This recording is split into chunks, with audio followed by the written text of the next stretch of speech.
इन्होंने एक सवाल उठाया कि पेट्रोल पंप लीज पे, ये पेट्रोल पंप कैसे हो जाएगा, मेरे नाम इतने ही पैसे वाला है तो किराए के फ्लैट पे क्यों रखता है, आप बलात्कार का केस लगा के फर्जी शादी करोगे तो आपको कहाँ रखूंगा, घर में तो अलाउ करेंगे नहीं ना, मेरे घर वालों तो मुझे निकाल दिया। और पेट्रोल पंप लीज पर है कि नहीं है, आप पेट्रोल पंप जाके चेक कर लीजिए कि पेट्रोल पंप लीज पे होता है कि नहीं। यूपी प्रकाश जी इतनी पढ़ी लिखी होती तो उनको शादी वाली बात पता होती कि इस तरीके की फालतू बात करनी ही नहीं है, अपने आप ही फंस गई। इन्होंने ये भी बात बोली कि मुझे ये हॉस्पिटल लेके गई है, अगर ये मुझे हॉस्पिटल लेके गई होती तो ये देखने क्यों नहीं आई मुझे हॉस्पिटल में। हॉस्पिटल में छोड़ने के बाद डायरेक्टली इन्होंने मुकदमे की तैयारी करी कि मुकदमा लिखवाती हूं मैं। हॉस्पिटल मैंने ही इनके साथ मारपीट करी है, मैं ही अपने आप कांच पे गिर गया हूं और मैं ही मेरे ही लोग मुझे मार रहे हैं, मैं इनको भी मार रहा हूं। और ये कह रही है ये मुझे हॉस्पिटल ले गई। मैं एसएन में गया हूं एमएलसी कराने के लिए, एसएन में जाके आप चेक कर लीजिए, वहां पे जो इनकी अधिकारी की ड्यूटी थी उनसे चेक कर लीजिए कि कौन कौन था इस बंदे के साथ में। सीटी स्कैन वहां पर हुआ है, एक्सरे वहां पर हुआ है, अब वहां पे चेक कर लीजिए कि कौन कौन अधिकारी थे, कि कोई भी महिला आई थी कि नहीं आई थी। उसके बाद में इनके परिवार से मेरे पास किसी का भी फोन नहीं आया है हालचाल पूछने के लिए, क्योंकि पूरा का पूरा परिवार एक षड्यंत्रकारी परिवार है। ये लोग ऐसे ही करते हैं, ये इनका पूरा का पूरा इस तरीके का एक संगठन बना के काम करते हैं कि जैसे ही कुछ हो गया तो अब हमें बस इसका सपोर्ट करना है। इन्होंने कहा कि मैं खुद पोर्ट पे गिर पड़ा इसलिए मेरी चोट लग गई। पोर्ट पे मैं गिरा तो एक जगह चोट लगनी चाहिए थी, चोट तो पूरी बॉडी पे है, सर में मेरे चोट है, सर में पहले इन्होंने मेरे बोतल मारी, उसके बाद इतना अनकॉन्शियस होकर मैं गिरा, भागा वहां से। ये बोतल या गमला जो भी था सेरेमिक का, ये लेके आके इन्होंने मेरे को 4-5 बार अटेम्प्ट किया मारने का। उसका जब वो घोंपा तो मैं साइड में हुआ और फिर वो जो मेरे सबसे ज्यादा डीप कट है जिसमें 25 स्टिचेस आए हैं वो मेरी बॉडी पर है। तो गिरने से ऐसी जगह तो चोट नहीं आ सकता, गिरने से चोट आती तो यहाँ आती पीठ के इस हिस्से पे, ना कि साइड में, और जो कि बहुत ही ऐसा एरिया जहाँ पे गिरने से चोट आ ही नहीं सकती है। जब हम सीधे सोएंगे तब भी नहीं उसमें चोट आती, मतलब उसके वजन ही नहीं पड़ रहा है। इन्होंने मेरे फ्रेंड्स की, जो मेरे भाई हैं, जब मुझे चोट लगी मैं लहूलुहान हालत में लिफ्ट की तरफ भागा हूं तो ये पीछे पीछे आई और 10th फ्लोर के एक सज्जन थे जिन्होंने मुझे एक्टिवा से हॉस्पिटल छोड़ा, सचखंड हॉस्पिटल पहुंचने तक पीसीआर जो यूपी 112 की गाड़ी थी वो वहां पे आ चुकी थी। और जब मेरे दोस्त आए तो वो गाड़ी वहीं पर खड़ी थी, तो पीसीआर जो यूपी 112 की गाड़ी थी उन्होंने देखा कि अब इसके दोस्त आ गए हैं, तो उन्होंने कहा कि बेटा आप अपनी पहले जान बचाइए और एमएलसी कराइए सबसे पहले जाके। उन्होंने मुझे कुछ नहीं कहा कि थाने जाइए सब करिए, उन्होंने कहा पहले अपनी जान बचाओ क्योंकि इतनी हैवीली ब्लीडिंग हो रही है, उसके वीडियोस आप लोगों के पास होंगे। तो मैं सीधे सीधे वहां गया हूं। ये कोई भी मुझे हॉस्पिटल छोड़ने नहीं गई है, इनके जो षड्यंत्र था फेल हो चुका था क्योंकि मैं मरने से बच गया।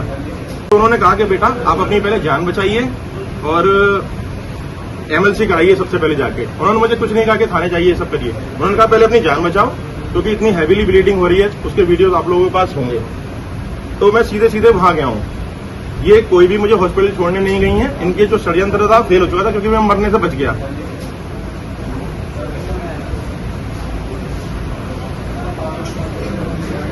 इनको सब कुछ मेरे बारे में पता है कि मेरा एक पास्ट है, ये सब कुछ जानती हैं। ये बोलती हैं कि इनके साथ में मैं अत्याचार करता रहा, इनके साथ में मैं वीडियो बनाता रहा। तो फिर ये मुझसे क्यों शादी करना चाहती हैं? इस बात का कोई सेंस समझ में आ रहा है आप लोगों को? मैं इन्होंने एफआईआर में मेरे पापा और भैया का भी नाम लिखवाया, उसके बाद जो अभी एफआईआर का नाम और मेरे जितने भी दोस्त हैं उनका मारपीट में लिखवाया, और अभी जो एफआईआर इन्होंने कराना चाहिए मेरे एफआईआर के बाद में, तो उन्होंने उसमें मेरे दोस्तों का भी। सब लोग इनके साथ रेप ही कर रहे हैं क्या? कितने लोग रेप करेंगे इनके साथ में और ये चुप बैठी रहेंगी?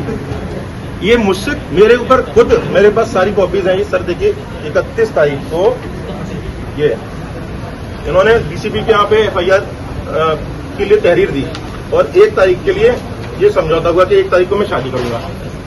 तो अब इस बात में कौन सी दो राय थी? इन्होंने जो मेरे खिलाफ जो तहरीर दी थी बाद में ये वाली बात क्यों नहीं बोली कि मैं शादीशुदा हूं? जब मैंने पुलिस को सबूत दिए शादीशुदा होने के तब इनकी जो चीजें थी वो निरस्त हुई।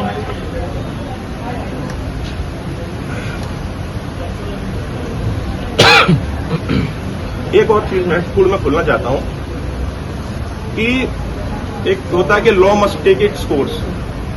मुझे कानून पर पूरा भरोसा है। इन्होंने कहा कि पुलिस शिनाख्त करे, मैं अपना मोबाइल देने, जब पुलिस मांगेगी मैं अपना मोबाइल देने के तैयार हूं। मेरा लैपटॉप वहीं पड़ा है, पुलिस को पूरी छूट है, उस लैपटॉप पे ले जाके रिकवर कराएं डेटा और उसमें ढूंढ लें, जो कुछ भी चाहे ढूंढ सकते हैं वो। इन्होंने अपना फोन किस बात के लिए तोड़ा? जूही प्रकाश ने अपना फोन क्यों तोड़ा? उस चीज का रीजन बताएं जूही प्रकाश। उसमें किन किन नेताओं, किन किन अधिकारियों के साथ के संबंध की चीज इनके पास है। इनका रिकॉर्ड रहा है कि लोगों को बदनाम करने का, लोगों को ब्लैकमेल करने का और हनी ट्रैपिंग करने का इनका रिकॉर्ड रहा है। जैसे इनको टिकट मिलती है, बहुत सारी पोस्टें आई सोशल मीडिया पर कि किसको टिकट मिल गई, किसको क्या हो गया। मैंने कभी इस चीज को ऑब्जेक्शन नहीं उठाया, लेकिन ये चीज समाज के सामने आना बहुत जरूरी है। इनके पास एक लैपटॉप है, इनकी ही भाभी द्वारा मुझे पता चला था, और मैं भी इनके घर पे गया हूं कई बार, तो वो सोनी वायु का लैपटॉप है, क्रीम कलर का, व्हाइट में क्रीम। वो उस लैपटॉप को पुलिस जब्त करे और देखे फिर किस किस आगरा में, पूरे आगरा शर्मसार हो जाएगा सर। उसमें किस किस लोगों की क्या क्या चीजें हैं और इनका पूरा रिकॉर्ड हिस्ट्री सब सामने आ जाएगी कि ये कितनी बड़ी ये हनी ट्रैपर लड़की है। ये मुझे मार नहीं पाई, उस चीज का इनका दुख है। मेरा मर्डर नहीं कर पाई, इस चीज का दुख है इनको, और ऊपर से इनके खिलाफ मुकदमा हो गया, इस चीज का दुख है। इसलिए रोज के रोज अनर्गल बयानबाजी करना मेरे खिलाफ ये बिल्कुल गलत है। इनके खिलाफ और भी बहुत सारे मुकदमे हैं जो मैं आपको अभी दे दूंगा। 2023 में इनके खिलाफ एक हनी ट्रैपिंग का और लड़कों को बदनाम करने का फर्जी आईडी तो इनकी इतनी है कि कुछ पूछो मत। इतनी फर्जी आईडी है कि एक बार साइबर क्राइम वाले कोई भी रिपोर्ट निकालेंगे तो उनके सच आंखों के सामने आ जाएगा। और वो एफआईआर मैंने आप लोगों को दिखा दी है, 2023 में इनके खिलाफ हुई थी।